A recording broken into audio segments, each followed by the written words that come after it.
ಎಲ್ಲರಿಗೂ ಸಮಾನ ಅವಕಾಶ. ಇದು ಒತ್ತಿ ಒತ್ತಿ ನಮ್ಮ ಸಂವಿಧಾನ ಹೇಳ್ತದೆ.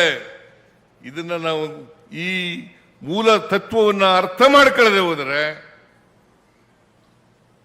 ನಾವು ದೇಶಕ್ಕೆ ಮಾಡ್ತಕ್ಕಂಥ ಅಪಚಾರ ಅಂತಕ್ಕಂಥದನ್ನ ತಿಳ್ಕೋಬೇಕಾಗ್ತದೆ. ಸಂವಿಧಾನಕ್ಕೆ ಮಾಡ್ತಕ್ಕಂಥ ಅಪಚಾರ ಅಂತಕ್ಕಂಥದ್ದು ತಿಳ್ಕೋಬೇಕಾಗ್ತದೆ. ಆದ್ರಿಂದ ಬಾನು ಮುಸ್ತಾಕ್ ಅವರು ಅಂತಾರಾಷ್ಟ್ರೀಯ ಬೂಕರ್ ಪ್ರಶಸ್ತಿಯನ್ನು ಪಡ್ಕೊಂಡಿರ್ತಕ್ಕಂಥವರು.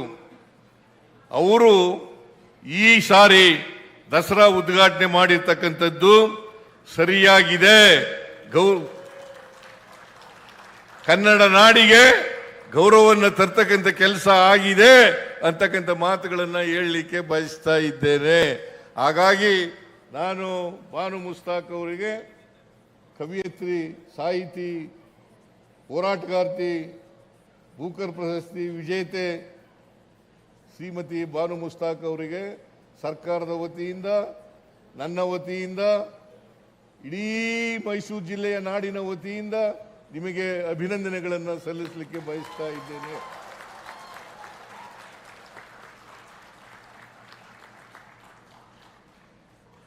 ಬಹಳ ಚೆನ್ನಾಗಿ ಮಾತಾಡಿದ್ರು ಅಲ್ವಾ? ನೀವೆಲ್ಲ ಕೇಳಿದ್ದೀರಲ್ಲ. ನನಗೂ ಕೂಡ ಅವರಷ್ಟು ಚೆನ್ನಾಗಿ ಮಾತಾಡಕ್ಕಾಗಲ್ಲ. ಈ ಸಂದರ್ಭಕ್ಕೆ ತಕ್ಕಂತೆ ಒಬ್ಬ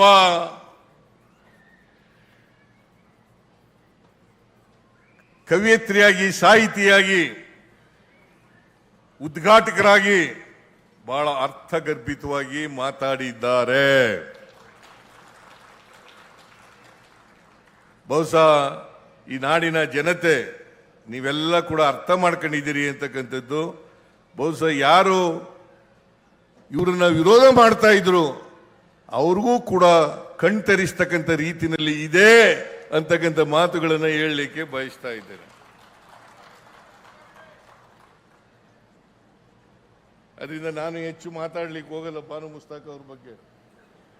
ಬಾನು ಮುಸ್ತಾಕ್ ಅವರು ಹಾಸನದವರು, ಮೈಸೂರಿಗೆ ಅನೇಕ ಸಾರಿ ಬಂದಿದ್ದಾರೆ. ಮೈಸೂರಿನಲ್ಲೂ ಕೂಡ ಅನೇಕ ಸಂದರ್ಭಗಳಲ್ಲಿ ಸಭೆಗಳಲ್ಲಿ, ಸಮಾರಂಭಗಳಲ್ಲಿ ಭಾಗವಹಿಸಿದ್ದಾರೆ, ಮಾತನಾಡಿದ್ದಾರೆ. ಅವರು ಭಾಷಣ ಕೇಳಿದ್ದೀವಿ. ಅವರು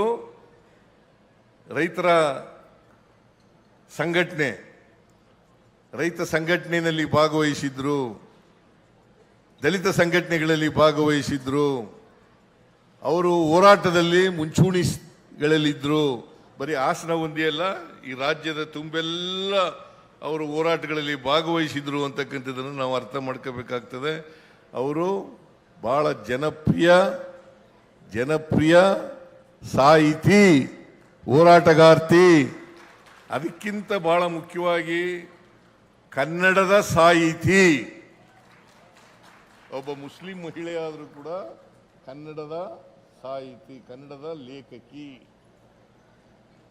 ಕನ್ನಡದ ಹೋರಾಟಗಳಲ್ಲಿ ಭಾಗವಹಿಸಿರ್ತಕ್ಕಂಥದ್ದು.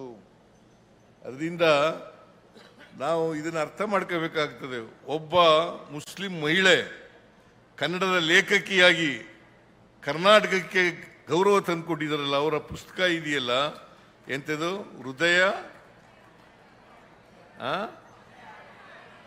ದೀಪಾ ಬಾಸ್ತಿಯವರು ಇಂಗ್ಲಿಷ್ಗೆ ತರ್ಜುಮೆ ಮಾಡಿದ್ದಾರೆ. ದೀಪಾ ಬಾಸ್ತಿಯವರು ಕೊಡಗಿನವರು. ಅವ್ರಿಗೆ ಬಾಸ್ತಿಯವರಿಗೆ ಮತ್ತೆ ಬಾನು ಮುಸ್ತಾಕ್ ಅವರಿಗೆ ಇಬ್ಬರಿಗೂ ಕರೆದು ಸರ್ಕಾರದ ವತಿಯಿಂದ ಗೌರವ ಸಲ್ಲಿಸ್ತಕ್ಕಂಥ ಕೆಲಸವನ್ನ ಮಾಡಿದ್ದೇವೆ.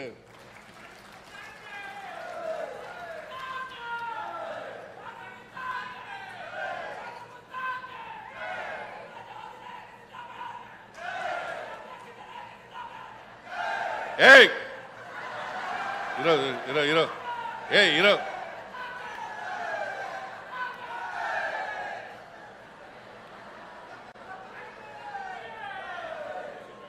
ಈ ಸಾರಿ ದಸರಾ ಮಹೋತ್ಸವ 9 ದಿನ 10 ದಿನ ಅಲ್ಲ, 11 ದಿನಗಳು ನಡೀತವೆ. 2ನೇ ತಾರೀಕಿಗೆ ಜಂಬೂ ಸವಾರಿ ಇರ್ತಕ್ಕಂಥದ್ದು, ಟಾರ್ಚ್ ಲೈಟ್ ಪೆರೇಡ್ ಇರ್ತಕ್ಕಂಥದ್ದು 11ನೇ ದಿನಕ್ಕೆ. ಈ ಸಾರಿ ವಿಶೇಷವಾಗಿ ಅಲ್ಲ 11ನೇ ದಿನ ನಾವು ಆಚರಣೆಯನ್ನು ಮಾಡ್ತಾ ಇರ್ತಕ್ಕಂಥದ್ದು. ಇದು ಶಾಸ್ತ್ರೋಕ್ತವಾಗಿ ಮಾಡ್ತಕ್ಕಂಥದ್ದು. ಇದನ್ನ ಶಾಸ್ತ್ರ ಏನು ಹೇಳ್ತಾರೆ ಪಂಡಿತರು ಅವ್ರ ಪ್ರಕಾರ ಇದನ್ನ ಮಾಡ್ತಕ್ಕಂಥ ಕೆಲಸವನ್ನು ಮಾಡ್ತಾ ಇದ್ದೀವಿ. ಅದರಿಂದ ಎಂದಿನಂತೆ ಈ ಸಾರಿನೂ ಕೂಡ ದಸರಾ ಮಹೋತ್ಸವವನ್ನು ಬಹಳ ವಿಜೃಂಭಣೆಯಿಂದ ಸಡಗರದಿಂದ ಸರ್ಕಾರ ಆಚರಣೆ ಮಾಡ್ತಾ ಇದೆ ಅಂತಕ್ಕಂಥ ಮಾತುಗಳನ್ನು ಹೇಳಲಿಕ್ಕೆ ಬಯಸ್ತಾ ಇದ್ದೇನೆ. ಈ ಸಾರಿ ಒಳ್ಳೆ ಮಳೆ ಆಗಿದೆ. ಕಳೆದ ವರ್ಷನೂ ಒಳ್ಳೆ ಮಳೆ ಆಗಿತ್ತು, ಈ ವರ್ಷನೂ ಒಳ್ಳೆ ಮಳೆ ಆಗಿದೆ. ಕೆರೆ ಕಟ್ಟೆಗಳೆಲ್ಲ ತುಂಬಿದವೆ, ಜಲಾಶಯಗಳೆಲ್ಲ ತುಂಬಿದವೆ. ಜನರ ಮುಖದಲ್ಲಿ ಮಂದಹಾಸ ಇದೆ. ಇದೆಯಾ ಇಲ್ಲ? ಜನರ ಮುಖದಲ್ಲಿ ಮಂದಹಾಸ ಇದೆ. ಈ ಸಾರಿ ವಿಶೇಷ ಏನಪ್ಪಾ ಅಂದ್ರೆ ಮಹಾತ್ಮ ಗಾಂಧೀಜಿಯವರು ಅಧಿವೇಶನ ಮಾಡಿ, ಕಾಂಗ್ರೆಸ್ ಅಧಿವೇಶನ ಮಾಡಿ 100 ವರ್ಷ ಬೆಳಗಾಂನಲ್ಲಿ ಕೂತ್ಕೊಳ್ರಿ ಯಾರಮಲ್ಲ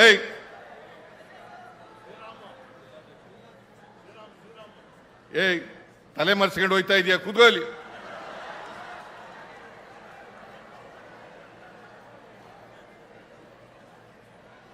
ಮಹಾತ್ಮ ಗಾಂಧೀಜಿಯವರು ಬೆಳಗಾಂನಲ್ಲಿ ಕಾಂಗ್ರೆಸ್ನ ಮೊದಲೇ ಅಧಿವೇಶನ ಆಗಿ 100 ವರ್ಷ ಆಗಿದೆ. ಅದಕ್ಕೋಸ್ಕರವಾಗಿ ಈ ಸಾರಿ ವಿಶೇಷ ಜಂಬೂ ಸವಾರಿನಲ್ಲಿ ವಿಶೇಷವಾದ ಮೆರುಗನ್ನ ಕೊಡ್ತಕ್ಕಂಥ ಕೆಲಸವನ್ನ ಮಾಡ್ತೇವೆ ಅಂತಕ್ಕಂಥ ಮಾತುಗಳನ್ನು ಕೂಡ ಹೇಳಲಿಕ್ಕೆ ಬಯಸ್ತಾ ಇದ್ದೇನೆ. ಅದರ ಜೊತೆಗೆ ನಾವು 5 ಗ್ಯಾರಂಟಿ ಯೋಜನೆಗಳನ್ನು ಮಾಡಿದ್ದೀವಿ. ಈ 5 ಗ್ಯಾರಂಟಿ ಯೋಜನೆಗಳನ್ನು ಯಾಕೆ ಮಾಡಿದ್ದೀವಿ ಅಂತಂದ್ರೆ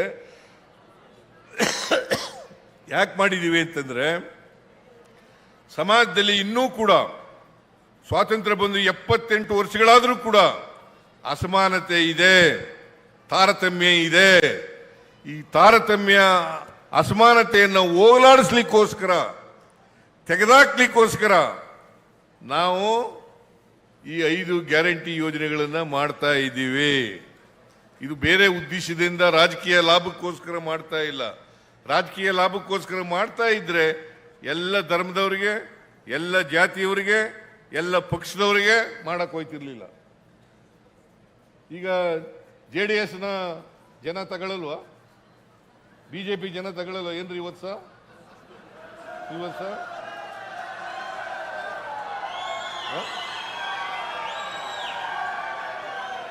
ಬಡವರು ಎಲ್ಲರಲ್ಲೂ ಇದ್ದಾರೆ, ಎಲ್ಲ ಧರ್ಮದಲ್ಲೂ ಇದ್ದಾರೆ, ಎಲ್ಲ ಜಾತಿಲೂ ಇದ್ದಾರೆ, ಎಲ್ಲ ಪಕ್ಷದಲ್ಲೂ ಇದ್ದಾರೆ.